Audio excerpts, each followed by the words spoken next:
Hi everyone, आप लोग कैसे हैं? हम लोग भी ठीक हैं। तो बस सुबह के बज गए हैं 4:30। मैं उठ गई हूँ। मुझे निकलना था 5 बजे तक, किसी भी हाल में 5 बजे तक मुझे निकलना ही था, बिकॉज़ मेरी 8 बजे की फ़्लाइट थी। तो मैं 1 घंटे का ट्रैवल था, तो 6 बजे तक मैं पहुँच जाती। उसके बाद 8 बजे की मेरी फ़्लाइट थी। तो बस मैं फ़ाइनली हो गई हूँ रेडी, जा रही हूँ ससुराल। तो मैंने पहन लिया है सूट। तो बस हम दोनों निकल गए फटाफट। और अगर आपको नहीं पता कि मैं ससुराल क्यों जा रही हूँ, तो मैं बता दूँ अभी आपको कि मैं दे रही हूँ उन लोग को सरप्राइज़। ससुराल वालों को हिसाब से मैं तो 4 जून को आने वाली थी, बट आज है 28 जून। तो मैं आज जाऊँगी और मैं आज ही वहाँ पर पहुँच जाऊँगी। तो बस वीडियो के एंड में बने रहिए और आप इस सरप्राइज़ वीडियो को देखना ना भूलें। And please subscribe our channel and please support to my channel as well. तो मेरे हस्बैंड भी रेडी हो गए, ये नहीं जा रहे हैं, मैं अकेले जा रही हूँ सरप्राइज़ देने के लिए, क्योंकि ये भी फ्री नहीं थे, पापा जी भी मेरे फ्री नहीं थे और उन लोग को पुणे आना था, मेरी mother in law sister in law को। तो उन्होंने कभी ऐसे अकेले ट्रैवल किया नहीं है, तो इस वजह से मैं उनको लेने के लिए जा रही हूँ। सुबह सुबह के 5 बजे इतनी शांति और इतना अंधेरा था और इतनी ठंडी ठंडी हवा चल रही थी कि क्या ही गए। और स्कूटी पे बैठने के बाद इन्होंने मुझसे बोला कि मुझे फुल कपड़े पहन के आने चाहिए थे, बहुत ठंड लग रही है। और लिटरली स्कूटी पर बहुत ठंड लग रही थी सुबह सुबह। और पुणे में मौसम तो वैसे ही बहुत अच्छा हो रहा है, तो आप मेरा सूट उड़ते हुए देख ही सकते हैं कि कितना तेज़ हवा चल रहा है। और बहुत बहुत अच्छा लग रहा था मॉर्निंग में। ऐसे हम लोग अभी इतनी सुबह तो कभी उठे नहीं हैं। आज पहली बार हम लोग पुणे में सुबह 5 बजे ऐसे निकल रहे हैं, तो बहुत अच्छा लग रहा था। तो पतिदेव आ गए हैं मेरे स्कूटी लेकर, अपना वाहन लेकर। इससे हम लोग निकलेंगे एयरपोर्ट के लिए। एयरपोर्ट हमारे फ्लैट से ऑलमोस्ट 24 टू 25 किलोमीटर्स था, तो ऑलमोस्ट 1 घंटे तो लग ही जाते सुबह सुबह। तो बस फटाफट हमने अपना लगेज रखा अपने वाहन में। उसके बाद हम लोग उस पर सवार होकर निकल गए।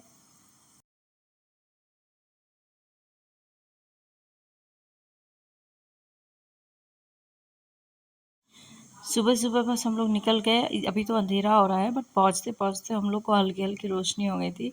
तो ये वीडियो में आप लोग देख सकते हैं कि हल्की हल्की यहाँ पर रोशनी हो गई है।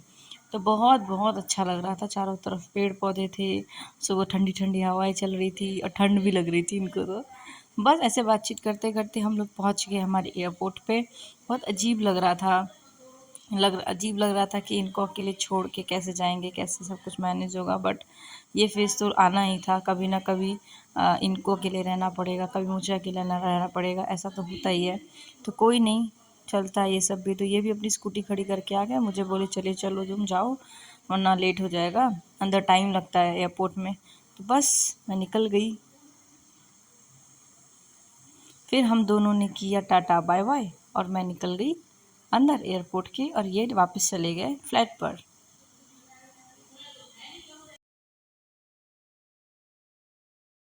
उसके बाद एयरपोर्ट के अंदर जो जो भी प्रोसीजर्स होते हैं, अपना लगेज लॉक करवाना है, उसके बाद अपना बोर्डिंग पास लिया मैंने। उसके बाद लगेज सबमिट वमिट हो गया। उसके बाद मैं इधर उधर टहल रही थी, क्योंकि गलती से पता नहीं क्यों ऐसा हुआ मेरे साथ, मेरा फ़्लाइट 3 घंटे डिले हो गया। 8 बजे मेरी फ़्लाइट थी, ऑलमोस्ट 10:40 पर मेरी फ़्लाइट टेक ऑफ की। और काशी विश्वनाथ जो एक ट्रेन चलती है वो थी मेरी 11:15 बजे, और मैं पहुंच जाती अपने घर 4:30 बजे।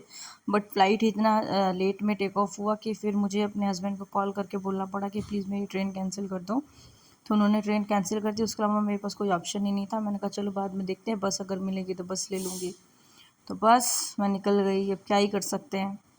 तो बस बैठे बैठे बैठे बैठे मुझे आ रही थी नींद, बट मैं सो भी नहीं सकती थी, अकेले थी। तो बस सब कुछ होने के बाद ये एक एरिया आता है ना, जहाँ पर सारे अपने जो बैग आप कैरी कर रहे हो, उस बैग में आपके पास कोई इलेक्ट्रॉनिक सामान नहीं है, वो सब चेक हो गया मेरा। तो बस वो सब चेक होने के बाद मैं बैठी थी, बोर हो रही थी, मैं क्या ही करती। और मैंने इनको बोला सो जाओ, क्योंकि उनका ऑफिस भी होता है। तो बस ये सो रहे थे, मैं बैठे बैठे बोर हो रही थी होते होते। जहाँ से मुझे फ़्लाइट मिलनी थी वो था गेट नंबर 6, जो कि था ऊपर। तो बस मैं पहुँच गई फटाफट ऊपर। ऊपर जाके देखा तो आ, मुझे वेट ही करना था 3 घंटे बैठ के। तो मैं बस यहाँ पर आराम से बैठ के 3 घंटे इंस्टाग्राम, फेसबुक, यूट्यूब यही सब कर रही थी। उसके बाद इन्होंने हमें दिया ये उपमा, क्योंकि अब फ़्लाइट लेट किया है तो कुछ खाने को भी तो देना पड़ेगा। अब इतना लेट किया तो मुझे मिल गया उपमा मेरी। बस वो सब होने के बाद बज गए 10 बजे, बस मैं पहुंच गई अपने फ़्लाइट पे बैठने के लिए। तो बस मैं गई फटाफट अपनी फ़्लाइट में, जो कि था स्पाइस जेट में मेरी फ़्लाइट थी। सब कुछ बहुत अच्छा था, बस जो मेरी फ़्लाइट डिले हुई ना, उस वजह से मेरा इतना मूड ऑफ हो गया था, ये भी परेशान हो गए, पर पता नहीं क्यों ऐसा हुआ। इसके पहले भी ये एक बार ट्रैवल कर चुके हैं, उस टाइम पर भी ये वाली फ़्लाइट डिले हो गई थी। तो अब जो भी है क्या ही कहें। तो बस बैठ गई मैं अपने फ़्लाइट पे, और फिर मैंने इनको कॉल कर लिया बीच में एक बार। इन्होंने बोला था कि उड़ने से पहले एक बार कॉल कर लेना। तो बस मैंने इनको कॉल किया, मैंने बात की। उसके बाद बस ऑलमोस्ट 12:45 तक मैं पहुंच गई थी दिल्ली। यार ये टेक ऑफ और लैंडिंग के टाइम पर फ़्लाइट्स कितनी अच्छी लगती हैं, और अगर आपको विंडो सीट मिली है तब तो इतना मज़ा आता है ना इसको ऐसे देखते हुए। तो मैंने इसको रिकॉर्ड कर लिया, मैंने बोला मैं इसको अपने ब्लॉग में ज़रूर ऐड करूँगी, क्योंकि मुझे बहुत अच्छा लगता है। तो बस मुझे बैठे बैठे आ रही थी नींद, तो मैंने एक दो झपकियाँ तो ले ली। फ्लाइट में बहुत बहुत ज़ोर की नींद आ रही थी, तो मैंने कहा चलो सो लेते हैं, तो बस मैं सो गई। सोते सोते मैं पहुंच भी गई दिल्ली। जो बस ये है लैंडिंग की वीडियो। मुझे तो बहुत मज़ा आता है इसको शूट करने में और इसको देखने में से बाहर, तो मैंने शूट भी कर लिया। तो बस मैं पहुंच गई, और दिल्ली पहुंचे पता चला कि यहाँ पर हो रहा था 47 to 48 डिग्री सेल्सियस। मेरी तो हालत ख़राब हो गई। पुणे से जस्ट अपोजिट टेम्परेचर था। बहुत बहुत बहुत गर्मी थी यहाँ पर, और मेरा पता नहीं क्यों तबीयत बहुत ज़्यादा ख़राब होना स्टार्ट हो गया था। मुझे वॉमिटिंग सा फील हो रहा था, बहुत वीकनेस सा फील हो रहा था, बट अब क्या ही करें, अकेले थी। तो मैंने कहा चलो चलते हैं। और मुझे बाहर निकलते निकलते न्यू दिल्ली रेलवे स्टेशन पहुँचते पहुँचते बज गए थे ऑलमोस्ट 3:30। तो मैंने इनको कॉल किया, मैंने इनको बोला कि मैं सोच रही हूँ मैं होटल ले लूँ, मेरी तबीयत सही नहीं है, मुझे 2-3 बार वॉमिटिंग भी हो चुकी थी बीच बीच में। तो एक्चुअली मैंने मैं फिर ये होटल ले लिया। एयरपोर्ट से निकलने के बाद मेरी तबीयत बहुत ज़्यादा ख़राब हो गई थी। दिल्ली में बहुत गर्मी है, गर्मी की वजह से नहीं, मतलब मॉर्निंग में मैंने कुछ खाया नहीं, और नहीं खाने की वजह से मेरी हमेशा तबीयत ख़राब हो जाती है। मैं थोड़ा सा मुझे लगा कुछ खा लो, फिर मॉर्निंग में सुबह 4-5 बजे इतना मन नहीं होता है खाने के लगा, तो मैं कुछ खाया नहीं, फिर मैं निकल गई।